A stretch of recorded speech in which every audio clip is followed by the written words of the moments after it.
On February 8, 2001, in a downtown area of Chengdu, China, construction workers stumble upon a remarkable archaeological discovery. Experts dub it one of the most important discoveries of this century.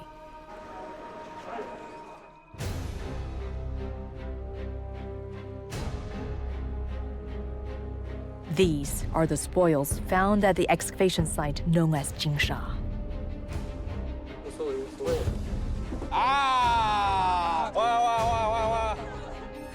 Archaeologists find a treasure trove of more than mere jade and gold. They uncover several burial grounds with thousands of human remains, all facing southeast.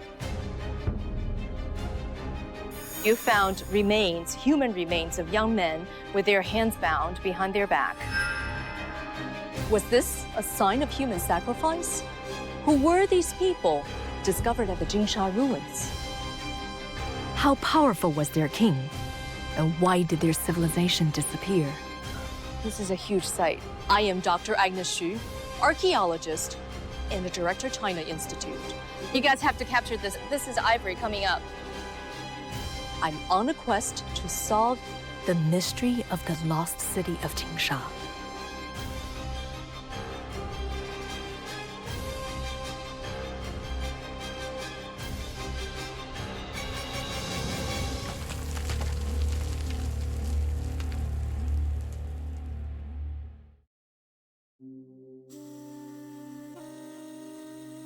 The Yellow River.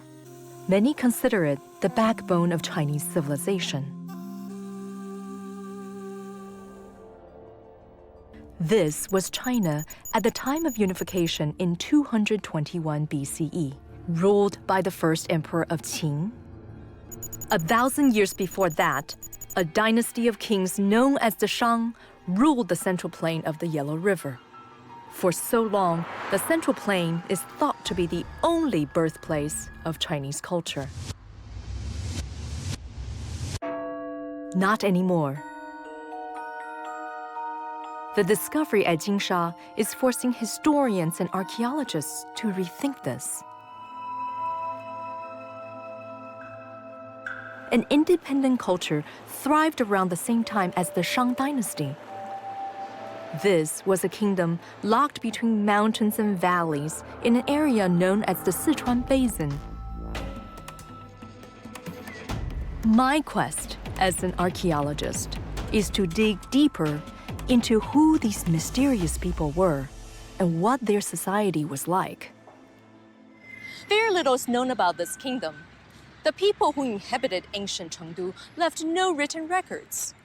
Our only knowledge about them come from texts of other rival cultures. And they were called the Shu people.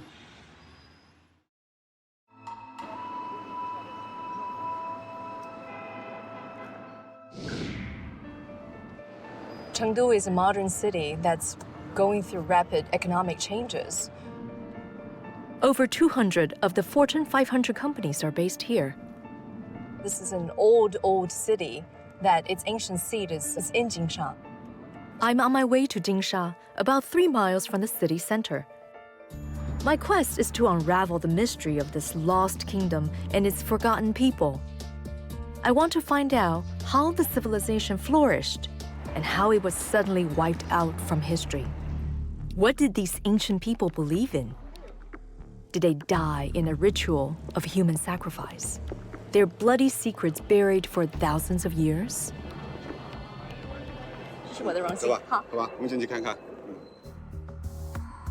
The man leading this from day one is archaeologist Zhu Dynasty. He's dedicated most of his life to uncovering the mysteries of Jinsha. This is just awe-inspiring as an archaeologist to be here. Tell us about the discovery of Jinsha.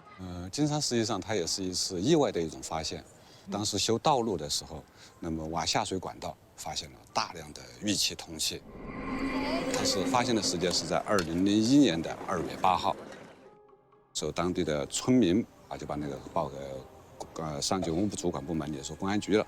那么最后的话通知我们，我们是2月8号的晚上回到成都。那么2月9号的早上一早的话来到那个现场，当时非常非常的惊讶。很多很多的棺木就在地下。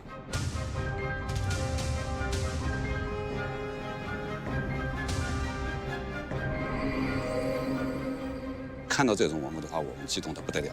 那是一个考古学家一生所追求的、梦寐以求的东西，我们终于发现了。是。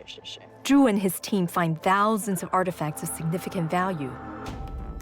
Jade daggers and ornaments. Gigantic elephant tusks. Gold objects. He believes this is no ordinary site of the ancient Shu people. Zhou thinks this may be their sacrificial grounds. I did not realize that Jinsha site is so big. Can you show us the development of this archaeological site, where we are and where we're going? 这张图啊，就是大体是我们整个金沙遗址的一个范围。我们现在呀，这个是我们现在博物馆整个博物馆。实际上整个金沙遗址哈，我们现在从我们考古发掘的情况，它主要分成3块，这是最核心的一块，并且出土的文物也是最多的，发掘面积也是最大的。The Jinsha site consists of more than 10 areas. They include the palace site and several burial areas.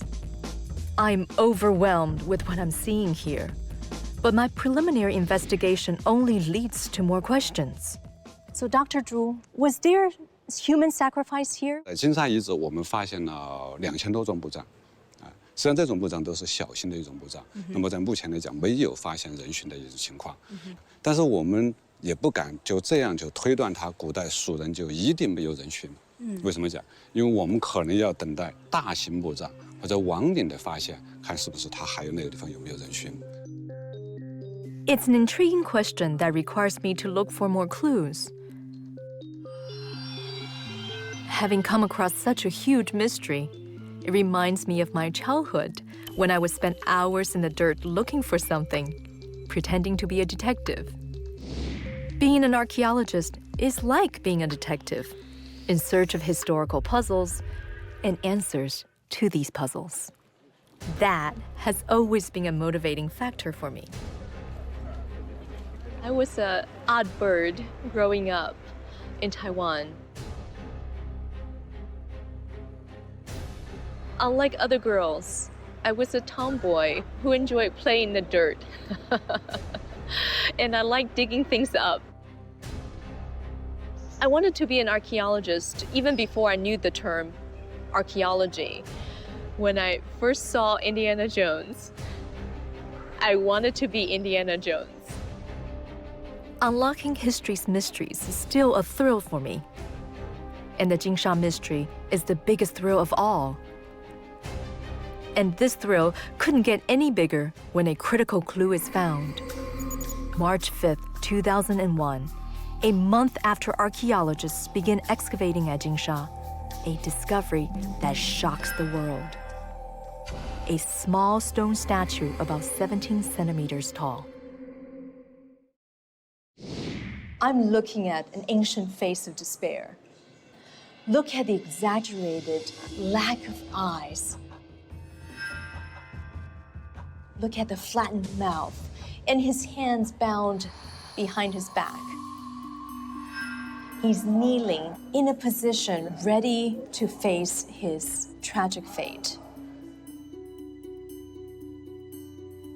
If there was a face of human sacrifice in the ancient world, this would have been it. 12 of such statues had been discovered at Jinsha.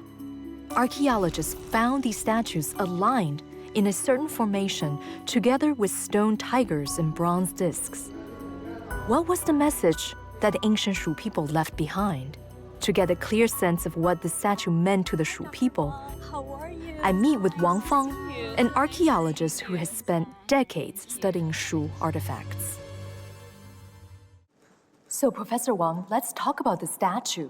Why is it so important to the Shu people? 我们可以看到，你看这个人他很特殊，他的那个腿是双腿是跪地的，然后他的双手是反绑的后面，后面还有清出的有一个绳索的一个胶带，对，然后他的发饰也很特殊，我们可以看到他后面有2股辫发。但是你看它前面的那个发型啊，是中分的，向两边4角是翘起来的，就像一本我们形容它就像一本翻开的书。那么这种人像呢，实际上它也是代表了一种一定的特殊的宗教的含义。Treat yourself to the best gift in history this holiday season. Enjoy unlimited access to award-winning podcasts and thousands of hours of original history documentaries released weekly exclusively on History Hit. There are topics for all history lovers, from Pompeii to D-Day. Sign up via the link in the description for an exclusive discount. Don't miss out on this incredible opportunity to explore the past like never before with History Hit. 他跪坐的双手，他屈跪的那个肢体，那么它实际上是体现了一种比较低级的一种地位。这是一种说法。但是另外也有学者提出一种新的思路，就是说他这样的石跪着人呢，也可能是当时的巫师。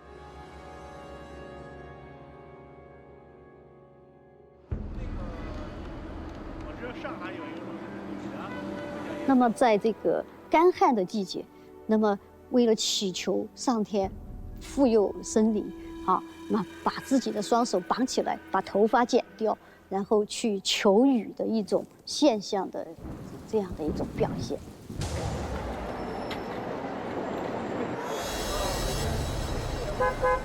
The kneeling statues may hint of the practice of human sacrifice.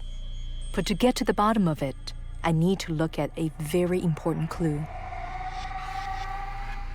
Human remains. And here at Jinsha, there are plenty. I'm in the downtown area of Chengdu called Jinsha. This is the site of an ancient kingdom named Shu, more than 3,000 years ago. I'm on a quest to find out if the ancient Shu people indeed practiced human sacrifice. One clue is to look up north, on the central plains of present-day Anyang. This was the ancient Shang capital. Here, the practice of human sacrifice has been well documented. Professor Li is with the Archaeological Institute of the Chinese Academy of Social Sciences. He has helped to excavate on important relics from the Shang era. This is a Shang Dynasty chariot, excavated at Anyang. The chariot is found buried in a tomb, complete with its horses. And someone else. 这个就是陪葬坑，是不是？这个是陪葬车马的坑，不是专门陪葬人的坑。墓族人的墓的没有陪葬这个车，他专门要挖掘一个陪葬车的一个坑，就把他的车辆生前使用过的这个车辆要陪葬起来。是，那这个人是谁呢？这个人我们认为是这辆车的御手。为什么他被选来陪葬呢？在这个夏商周吧，属于商代晚期的这个殷墟这个阶段，因为还属于奴隶社会，当他就是墓族人下葬的时候，他这个家里边的好多他雇佣的奴隶啊，或者佣人呐，可能什么等等吧，他的下人，在他死去的时候要对他进行陪葬。It's clear the Shang culture practiced human sacrifice. But what about the Shu people? Experts believe there were strong cultural links between the Shang and Shu peoples. The two were in constant contact. If that's the case, could the Shu people also have used humans to appease their gods? My next clues are these 3,000-year-old human remains found in one of the burial sites. What are we looking at? What's so special about this particular skull that we're seeing here? He Kunyu is a forensic anthropologist who studies bone fragments in order to understand more about the ancient Shu people. So I understand you've done research also at the burial sites at Jinsha.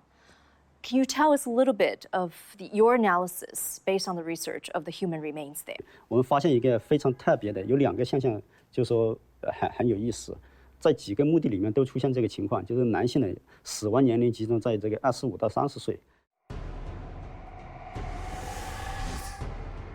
然后我们就是包括联系他这个随葬品，有些兵器啊之类的，我们就是推断他大概可能跟当时是不是有这个战争有关系。另外一个墓地里面，我们发现有这个俯身葬男，就是这样子趴在后面的，然后手是在后面的，我们就是怀疑他那种可能是作为一种葬服或者作为一种祭祀的。And they looked as if like those statues that we found on the site of Jinsha. Are these people the same as the people that were depicted in the statues? In the last few years, Chinese archaeologists had uncovered several burial sites containing more than 2,000 human remains. None of them, though, were royal graves. But still, I am convinced that these graves will reveal important clues about the Shu people, and if they indeed practiced a form of human sacrifice. To get to the bottom of this, I need to walk among the dead. And one of the first things that catches my eye, the ornate objects buried alongside the dead.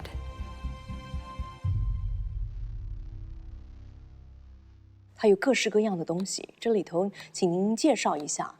那我们可以看到，这个墓葬里面的话，这个随葬的玉器还有石器特别多。从它的这个体量上来说，都比较小，它可能就是当时为了这个墓葬专门做的一组名器。我们这里面看到有这种像类似这个石章的，也有看到一些这个石条的。这个在古蜀文化墓葬里面非常多的，就是在这个腹部随葬这个石条，这个是很常见的。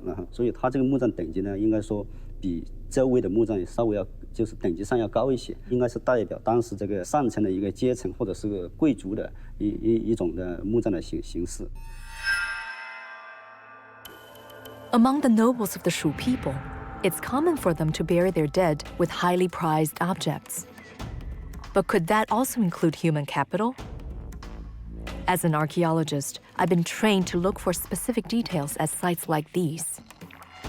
Every single bone fragment counts. In one of the graves nearby, I see something that doesn't look quite right. Oh my goodness, that looks like there's another person right there. There's another skeleton.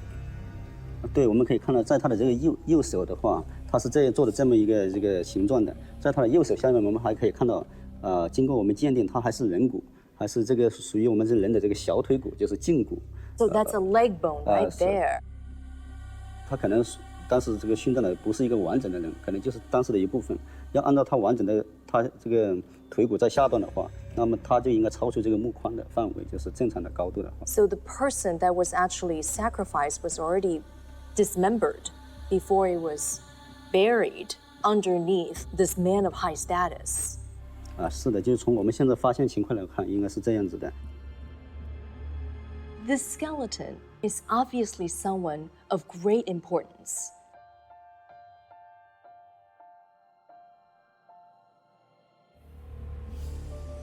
And when he was buried, we can see that underneath him, to his right, there is evidence of human remains, of another human being. As archaeologists, we're open-minded and we have to explore other possibilities. We know for a fact that this practice had been practiced long before the Jinsha culture. This is a connection to the Shang Dynasty in the Central Plain region. But I think I'm right. I think we just discovered something unique. To the ancient Shu people, sacrifice, object or otherwise, was clearly important. But to whom were they sacrificing? One major clue, the discovery of an artifact that stuns archaeologists.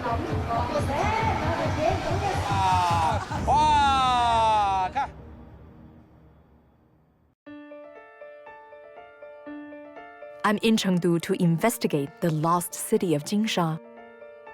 part of an ancient culture called Shu.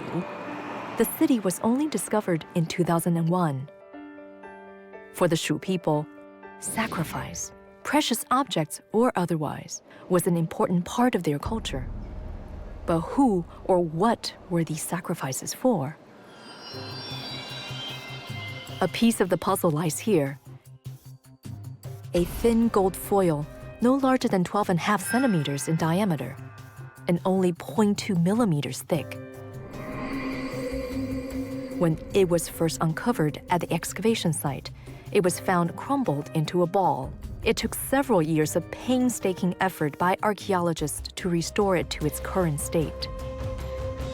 其中最重要的一个就是太阳神鸟大家可以看到它是中间是一个太阳的造型，周边有4只鸟，它整个这种太阳的光焰和4只鸟围绕它旋转的这么一个它平面6过千米。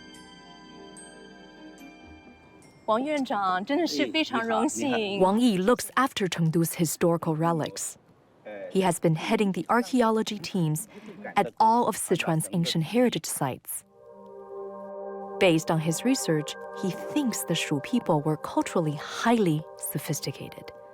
古代的蜀人，他的智慧，他的审美，那么贴附在是一个什么样的东西？现在我们还在进行研究。但是我们可以想象，在这个区域，古代蜀人心目当中是特别崇拜太阳、崇拜太阳神，所以有蜀犬吠日的这么一种说法。那么在他心目当中，他是向往光明的。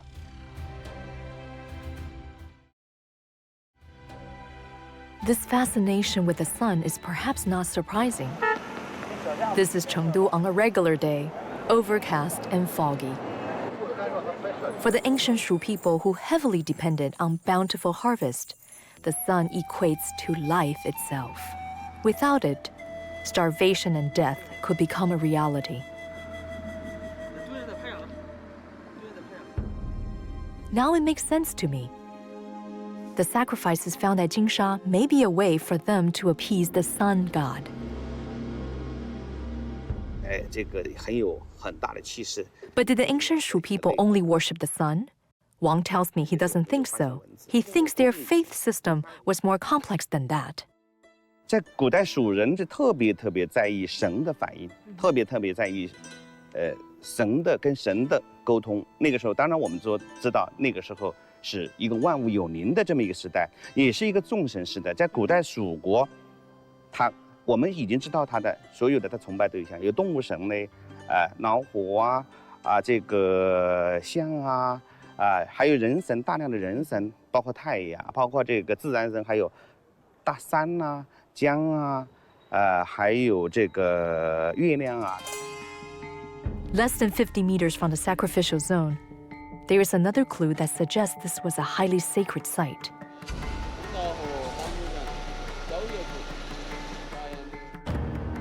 The root of an ancient banyan tree.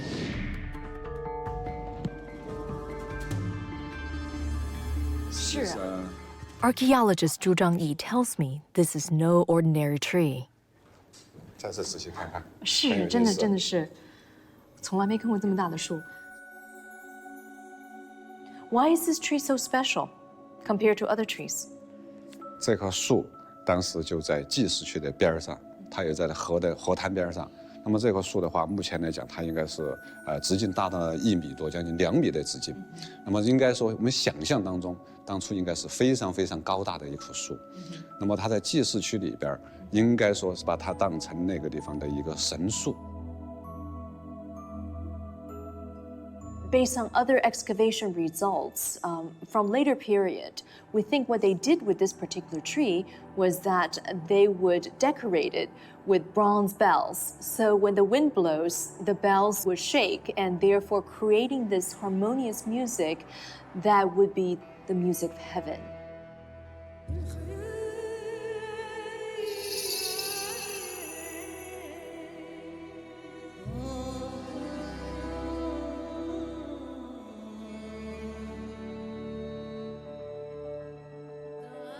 This tree represented a connection. This was their connector between the people of Shu and heaven in their gods.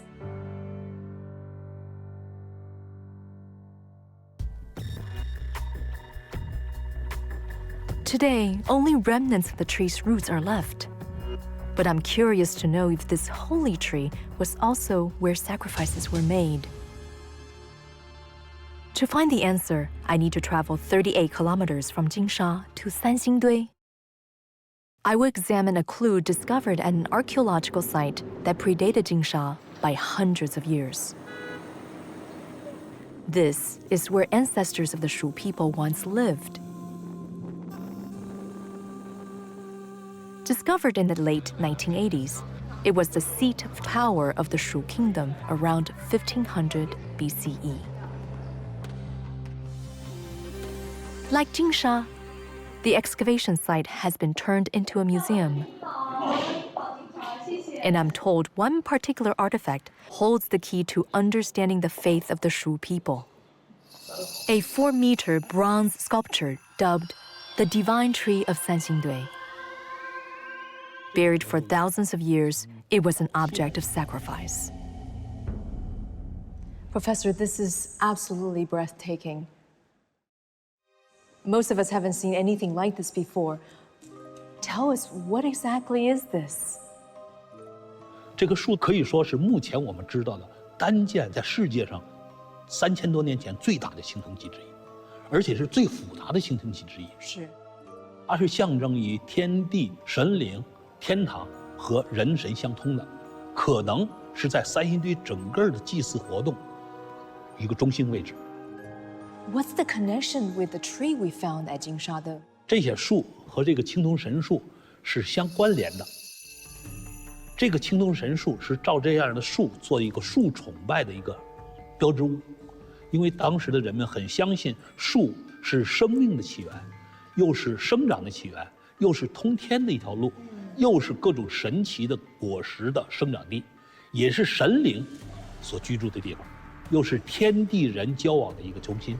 所以，他把很多美好的信仰都集中在树。 Professor Zhao believes that the ancient Shu people would hang sacred objects on trees to express their faith.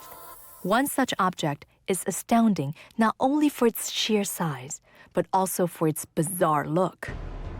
A gigantic bronze mask with large ears and protruding eyes.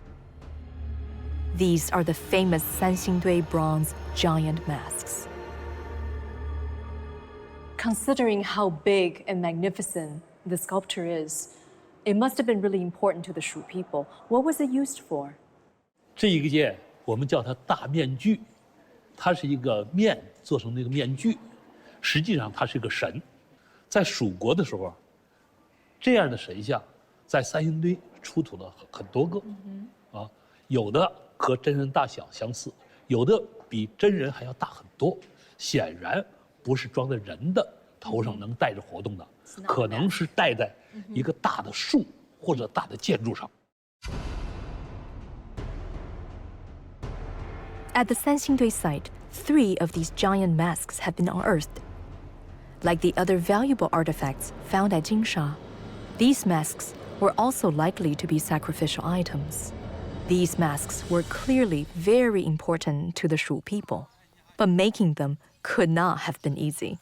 One way to find out is by observing how these bronze masks are replicated today. 那么这个是施拉法，按照当时的那个生产这个条件下，那么铸造一件青铜器，是相当困难的，要花很多工匠，很多工匠，他这个就是这样的大型的这个不是一次就铸造，而是通过2次铸造。这个是它的。The ancient Shu people clearly show a strong devotion to their gods. They worship the sun, the earth, and the trees. But one thing still confounds me. Who does the bronze mask represent? The Sanxingdui mask with the protruding eyes and the open ears. In Chinese, we call it 千里眼, the eyes that can see thousands of miles. The ears we call 招风耳, the ears that flutter in the wind. These are auspicious facial features to describe a person. Could he be the king to whom the sacrifices were made? Or is he a shaman? Or is he God himself? The answer may lie with this small ornate figurine found at the Jinsha site.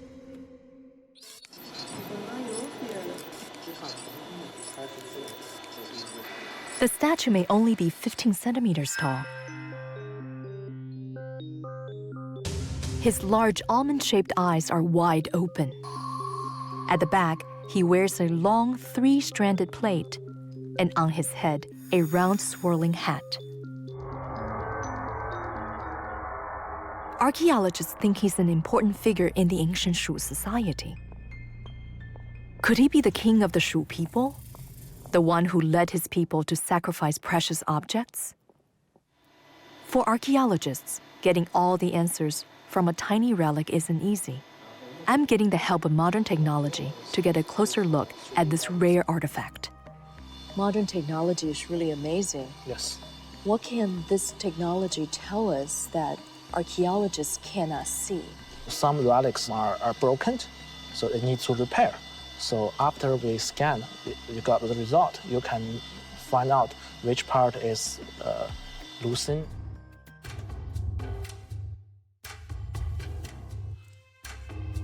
This bronze figure appears to be holding something that's missing.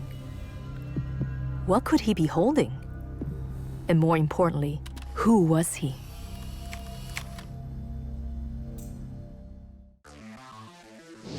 The accidental archaeological discovery at Jinsha has revealed an ancient Chinese kingdom that's little known to the world.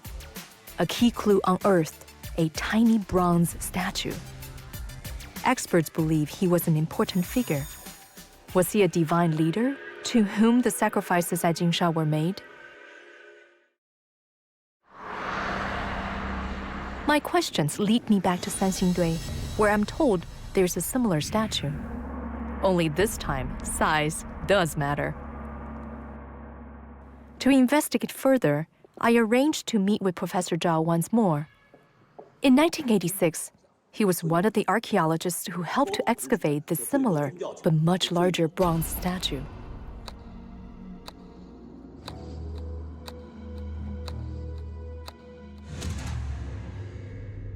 Who is he in the Shu culture? 我们目前看到的四川乃至全国甚至世界上3000多年前的最大的青铜人像之一，而且它的装饰非常华丽，站的位置非常高，所以它的身份很特殊。我们认为它是集人、神、巫一师一体的一个群巫之长，就是指挥着整个的巫师的活动，所以它是在整个三星堆的祭祀活动中间最有最高的地位。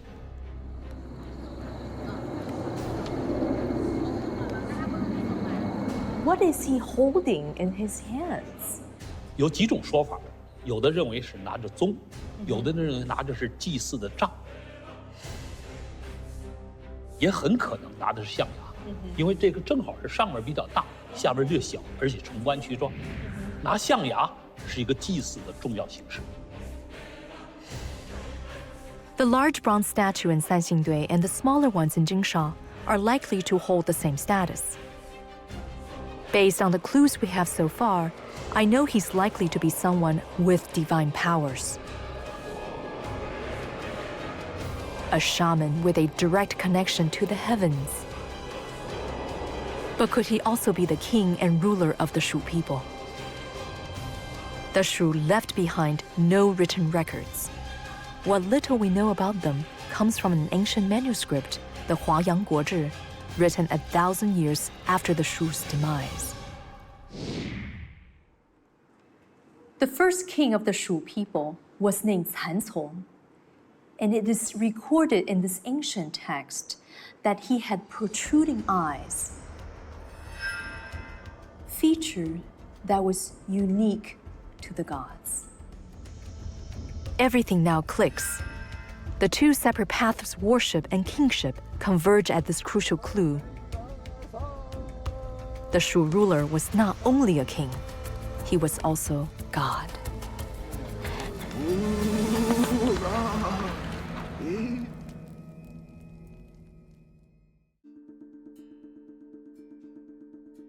As king and god, the Shu ruler held great influence over his subjects. Did this translate into immense wealth for him and his people? Could this then be the reason why so many valuable objects were sacrificed at Jinsha? Historically, the Sichuan Basin has always been one of the richest areas in all of China. It produced large quantities of copper, silver, cinnabar, and as you can see, all kinds of precious stones. No wonder we call this paradise on earth. Rich natural resources mark the affluence of the Sichuan Basin. Not to mention the most precious of all metals, gold.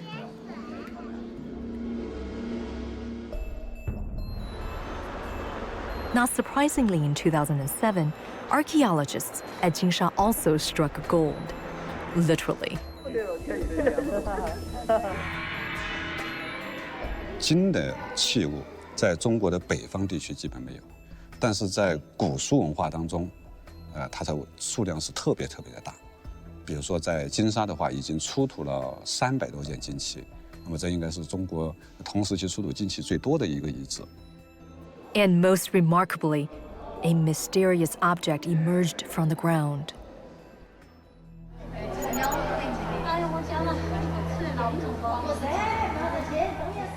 “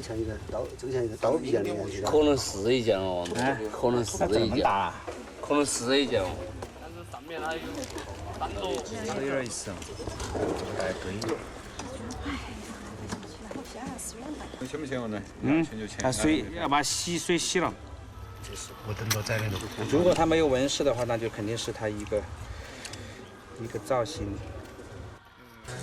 没有纹字，没有纹饰，这么好的东西，这个比那个我估计呀，这是鼻子啊！哇，看，金面具，这个金面具。 A gold mask.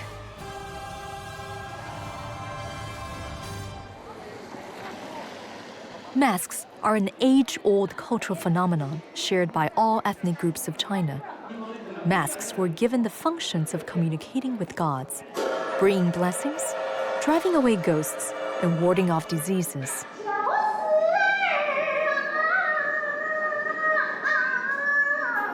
But a gold mask can be afforded only by the rich and the powerful. Could this be a spiritual object used by the divine king? Did he wear it to conduct sacrificial rituals? So what's the significance of this mask? Was it used by the Shu king as part of the worship? 那么这种面具的话，很多专家考证的话，它的地位可能比其他的地位更高一点。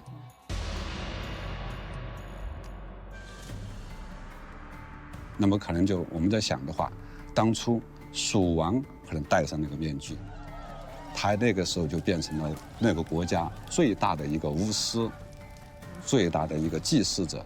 这样的话，他最好的和神灵、天地进行一种沟通。So when he puts on the golden mask, the king becomes God.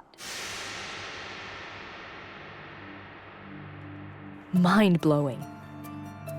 Thirsty to know the extent of power the Shu God King had over his subjects, I head to a site where a vital clue has been unearthed: his palace. 那次发掘之后，它的面积非常大，布局也非常规整，应该是一次性建成的。实际上，2000年之后的话，还进行了2次发掘。实际上，目前来看，这个面积是非常大，大概是差不多1万平方米以上。1万平方米？对，1万平方米以上就是。 The vast area of the palace indicates a wealthy king who requires a massive amount of space to store great possessions.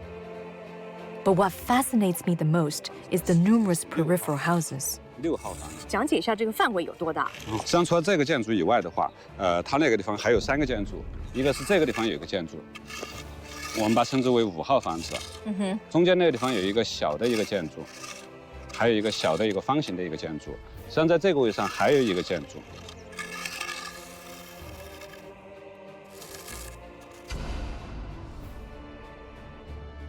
Around the palace zone was a large number of smaller houses, each no more than 20 square meters in area. Archaeologists have speculated that these were the houses of those people who served the people living inside the palace zone. It's now clear to me the Shu kingdom was not only wealthy, but also elite and hierarchical.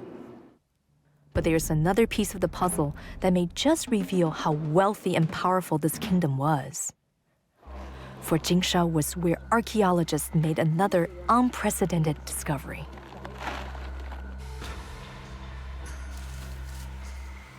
You guys have to capture this. This is ivory coming up.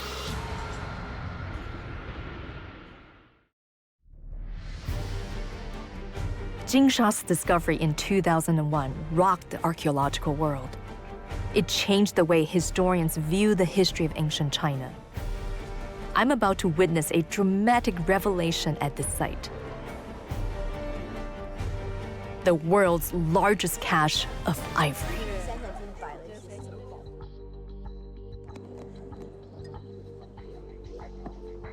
What she's doing here is to apply a special concoction they invented here because they have to perform this type of triage to these ancient tusks. We know that one of the chemicals used is protein. It's a concoction to stabilize these elephant tusks as they are uncovered. Buried for over 3,000 years, these ivory are extremely brittle and have to be protected with extreme care.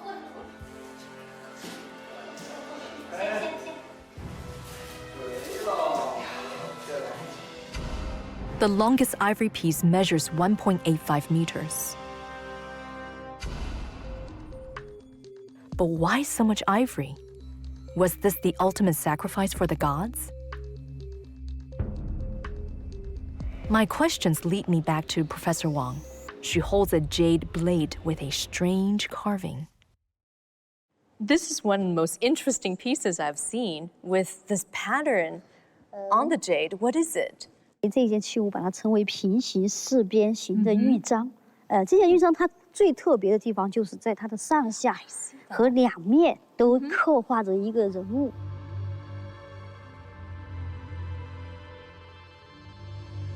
那么这个人呢是在干嘛呢？他是侧跪着，肩上扛着一根象牙。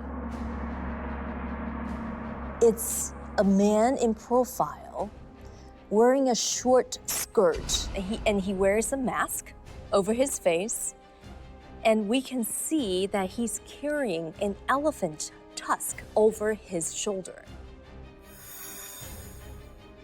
We believe this is a pictorial representation of a ritual that involves a shaman carrying these elephant tusks. This is how we can explain this large quantity of elephant tusks that we found at the site.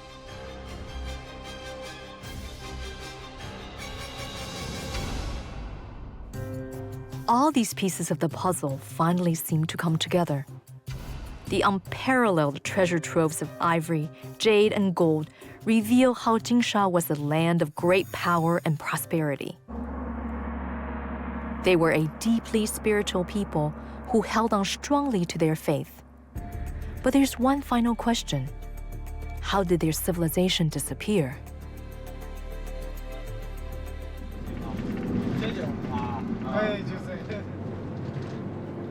Till today, archaeologists and historians are baffled by the demise of a city of such stature. One theory, earthquakes destroy the city and its people. In 2008, an earthquake hit Sichuan. It was one of the most devastating natural disasters in China's recent history. Over 80,000 people killed. Many more lost their homes. These are the reminders of nature's wrath. If an earthquake of such magnitude had also hit Jinsha 3,000 years ago, it would have wiped out an entire people. But not all experts agree. Retired historian and archaeologist Lin Xiang has spent a better part of his life researching on the Shu people. Professor Lin, we know this area is historically known for major earthquakes. Do you think it's possible that earthquake was one of the reasons or a major reason that led to the demise of the Shu people? 我曾经做过很仔细的成都地区的这个地震考古的调查，发现古建筑的破坏程度都低于7度，或者7度左右吧，这么一个情况。因此呢，金沙受地震直接的影响不大。 There's another theory that Professor Lin feels could explain the kingdom's downfall. The answer he thinks lies here, 35 miles away from Jinsha. 这就是岷江，是造就成都平原的水利，但是这个水呢，常常因为上游的雨水太大了以后，就要爆炸。有时候呢，水少了要干旱，所以这个地方呢，一直呢就成了一个治水的重要的地方。 This great body of water was both the reason to the rise of the Shu people, but also their demise.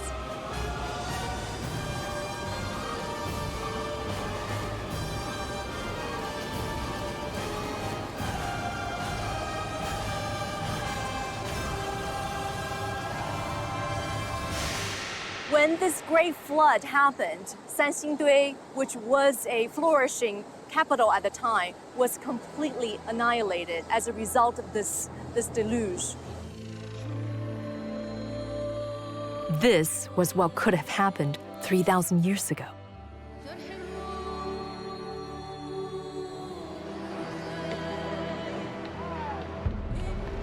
Today, the ground is dry, largely because of the Dujiangyan irrigation system that was built in the 3rd century BCE. It is the only ancient irrigation system in China that's still in use. It diverts the waters and dramatically reduces the threat of floods, turning Chengdu into a land of abundance and great prosperity. But during the ancient Shu period, these rising waters would have easily destroyed their kingdom. Did they make sacrifices to the water to pacify it as a form of a deity? 我们看到了这个很多的象牙和玉器和金器，它主要是祭水神的遗迹。真的？因为那个地方本来是一个古河道，这个河道呢，里面呢水涨起来以后，就容易把周围偏的，所以它在河边上要进行祭祀。祭祀的目的呢，是求得这个水神不要泛滥，不要成灾，让他们那个农业能够有好的收成。 Now it all makes sense to me. The practice of sacrifice was likely a desperate solution for the Shu people and their god king facing the wrath of the water gods.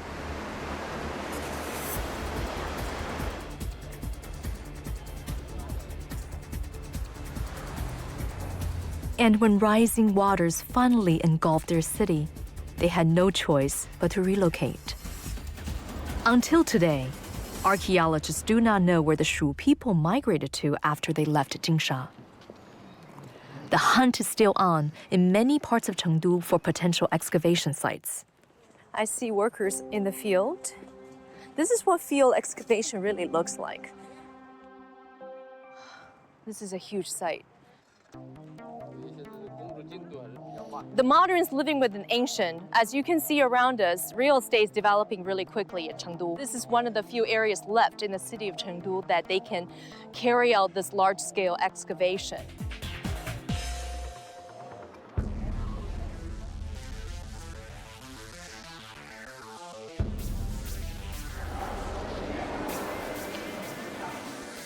For thousands of years, the Shu people have remained buried in silence, with barely any evidence of their existence. On my journey, I've discovered a powerful, wealthy, and deeply religious civilization. I have no doubt that more secrets will be uncovered at Jinsha. But until then, these remain the mysteries of China.